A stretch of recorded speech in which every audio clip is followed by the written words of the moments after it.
Introduce yourself. Good afternoon, everyone. My name is Winfred Nandaula. I'm the project coordinator for Women in Self-Employment. Okay. This organization deals with the women and girls in the informal sector. The project that we are starting is a grassroots campaign, advocacy campaign for legal and policy reforms. Okay. After the pandemic and the lockdowns that we've been having in Uganda. Before you go into details, what's your role as the project coordinator? My role as a project coordinator is to make sure that on the ground, women in self-employment activities are very visible. Okay. The implementation of activities is having impact on the ground, especially for the target group, which is women between the ages of 20 to 45 who are in the informal sector. Those are the ones who are doing the small business that are not registered. Then why did you specifically choose this group? Why this campaign for this particular group? This campaign for this particular group, we have been having so many campaigns since the opening up of the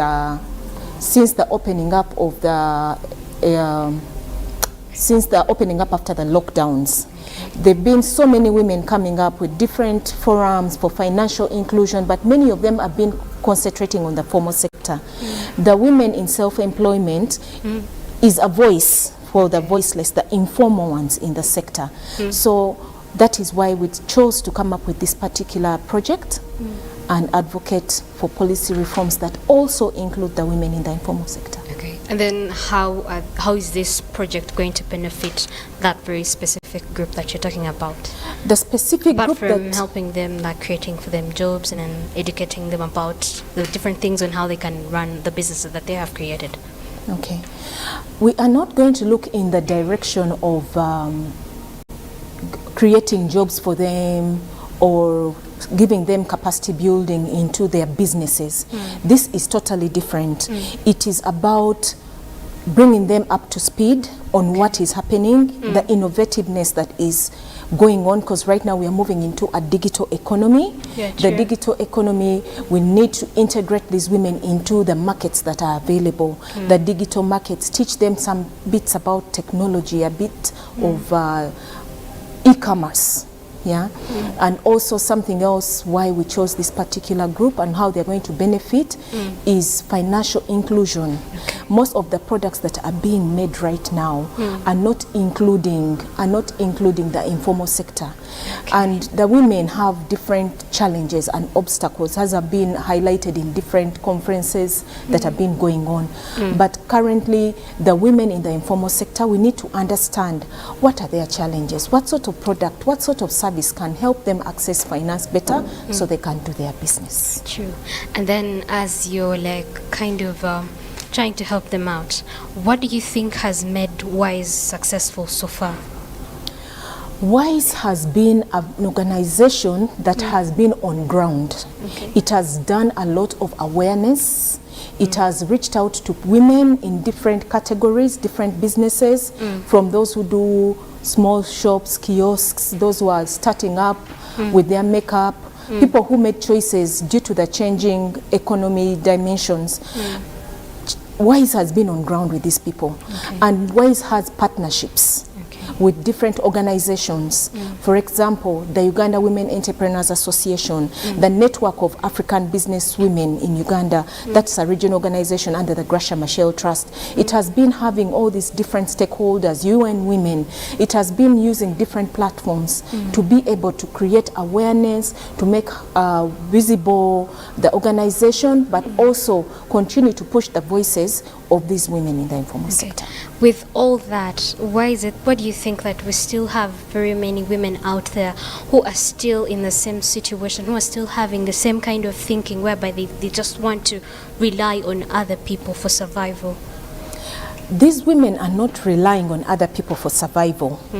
These women are surviving actually. These women need to do something, not just sit at home. Go and fry some chips. Go and open up a small ginat stall. Go and put some tomatoes on the street and vend them, so that they are able to put food on the table. They are able to take their kids to school, and they are trying to make ends meet. The increasing the increasing number of the unchanging population in the informal sector for women is also because they don't know what else to do. Yeah, it is true. something that they've been used to, so we need to change their mindset to move from the informal to the formal. Okay. Well, what's your last, as you're giving out your last remarks? To all our stakeholders, those in government, those in civil society organizations, those that have been a voice, a platform to speak for women across the country, across the region, my remarks would be, let us leave no one behind. Okay. Let us go, as we attain the Sustainable Development Goals, let us move forward and let us get everyone on board. Thank you so much. It was really nice having you on the show. Thank you too. With me, I'm with the CEO for WISE. Please say hello to the viewers and introduce yourself. My name is Hope Jemima Kasimbazi. I'm the Chief Visionary Founder and Chief Executive of Women in Self-Employment, in short, WISE. Okay. Briefly tell us about this project that you're launching, the Grassroots Advocacy Campaign. I'm so excited today to be launching the project on the grassroots campaign for self-women in employment. This project has been supported by Urgent Response Fund based in Nairobi. Okay. We made a proposal and we put our points forward, and they noticed that this organization is a serious one and it's supposed to help the marginalized, the vulnerable, and the disadvantaged women and girls in Uganda, particularly in Makerere Kavule, where most girls are vendors, they suffer gender-based violence, they are young mothers, they have dropped out of school, and they are divorced, or they are widows. Why did you specifically choose Makerere Kavule? Because I believe we have very many others who are in the same situation within Kampala itself. Yes, Makerere Kavule, if you go there, all these vendors you see, that's where they stay. And it is a place for most vulnerable people. True, I've also been They have no facilities for toilet, they have no water, they are really living in a sorry state. Okay. Yes. So how do you think this program is going to help you transform the lives of this particular group that you've chosen? This program, we are going to develop skills. Okay. These young people are very good, but they need to be supported to develop their skills so that they are able to earn more income and attain financial independence. Okay. Yes. And then talking about, you recognize that most of these people have not had a chance to go to schools. In your plans, do you also have any other program where you could probably help them gain those skills like literacy? Because if you're bringing up all these, they'll definitely need some of those basic skills to be able to run their life normally, like the rest of us who have gotten a chance to go to school.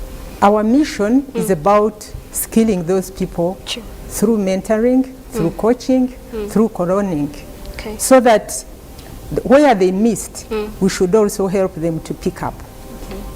So far, as you're saying, you're launching this new program, but then with the WISE that has been going on, what are some of the things that you're looking at and you say, yes, we are somewhere and we're seeing where we're going, some of those things that anybody else out there that could also see, so that if they're willing to come in and join you for this new program that you're launching, what are some of those things that you're looking at and you say, yes, as WISE, we're proud of ourselves? Oh, thanks. We are looking at making quality products.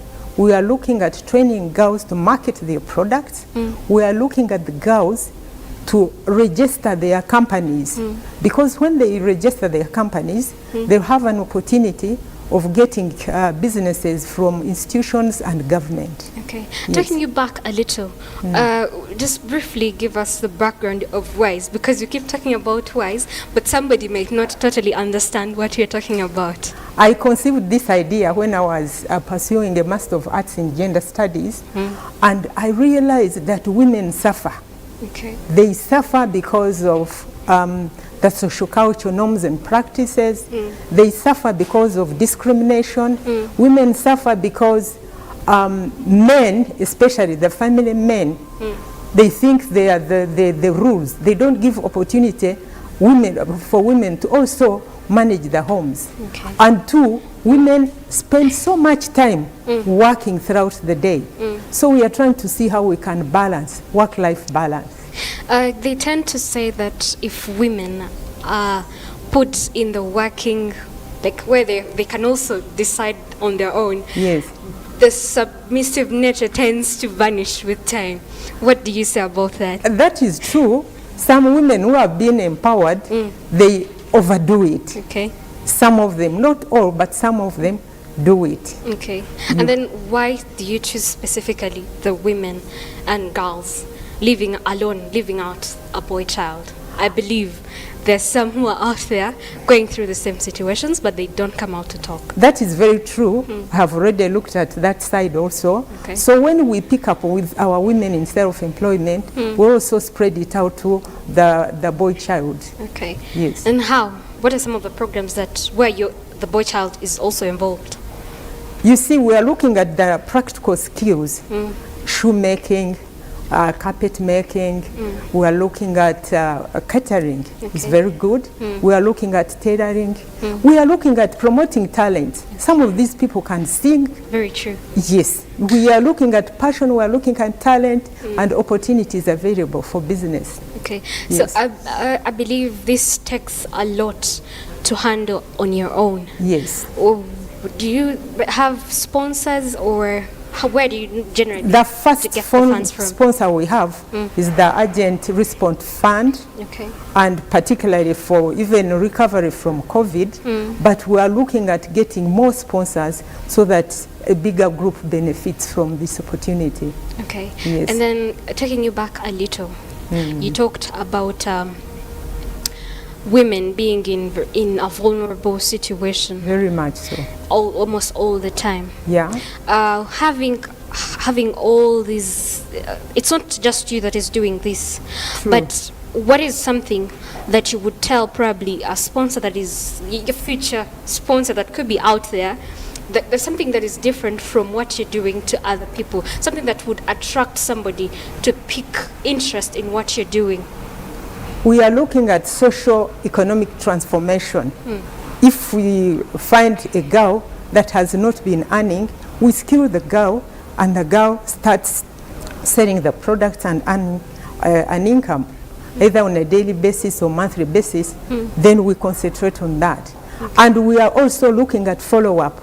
Because when we start, most people start and halfway they go away, they don't make a follow-up. Okay. We are going to make a follow-up, and we shall have evidence of the impact we have created. Okay. And then talking about the policy reforms, Yes. tell us about them.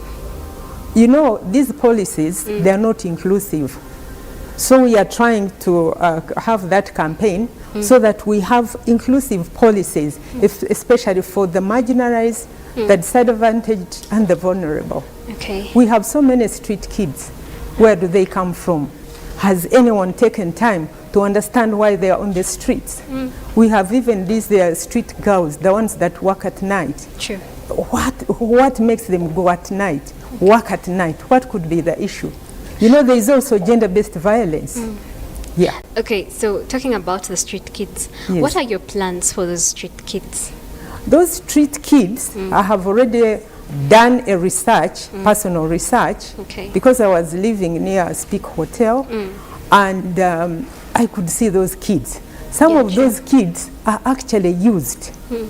These big people send those kids, To collect money? yes, and they take over the money. Oh, So that's that thing, the unfortunate. government has to look at it very seriously. okay. Yes. And then having had all these, I'm very sure that there's certain achievements of WISE that are there that you can look at. What are those achievements? Yes, that you we look at have and say, some yeah, people. We have, like, someone is managing a restaurant at Centenary Park. Okay. She's doing very well. We have been training her. Another lady is making carpets, Okay. and we are trying to prepare her so that handmade carpets for retired women, so that she exports. Okay. We have had a lady doing beauty. She was doing normal beauty, but now she's able to do a permanent beauty, so that people don't waste time making their faces for 20, 30 minutes. Okay. This one does it, and you are there for 3 months without bothering. Okay. Yes. Well, that's really nice. And then having all these achievements, of course, there are some challenges that come in here and there. What are some of those? The challenges, I have people, they have very high expectations. Okay. When they see me on TV, they think I have money to just give away. I have one lady, she's called Dorcas Akelo.